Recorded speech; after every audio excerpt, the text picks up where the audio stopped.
احنا المقابله تاع التروازيام تور دو كاليفيكاسيون للجيز اولمبيك. من ماتش الذهاب نحن قلنا للبنات انه نلعب الماتش ونفتح اللعب، ما نسكر نلعب، لانه محتاجين نلعب مباريات. المنتخب التونسي من 2022 للحين لعبنا 6 ماتشات، عشان تعرفوا معناتها احنا قعدنا سنه كامله ما تقابلنا، ظروف صعبه في تونس، لكن شكرتهم على المجهود بتاع مباراه الذهاب. اليوم كان معناتها الريتم هو الفارق بيننا وبينهم. نحس انه منتخب المغرب دائما في تفوق في الريتم، دائما في تحكم صغير من البنات يخلي دائما الافونتاج عند البنات المغرب. على مستوى الفني شفتوا البنات بتاعنا يعرفوا يلعبوا كوره، لكن النسق هو اللي ينقص. في الكوره كلها كومبيتيشن، كل ما تلعب اكثر كل ما تحسن اكثر على المستوى الذهني والمستوى البدني. كيف؟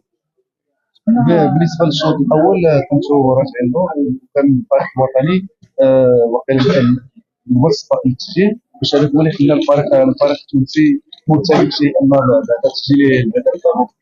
طبيعي جدا، هي الاكسبيرينس، هي الخبره.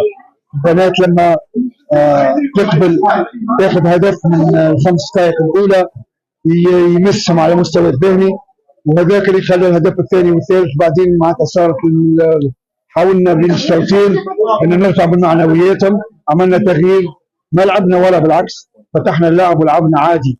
لكن الشوط الثاني عملنا تغيير وسكرنا وسط الميدان، كان احسن شوي.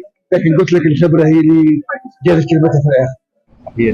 لا تنسوا تشتركوا بالقناة وتضغطوا على زر الجرس. شكرا.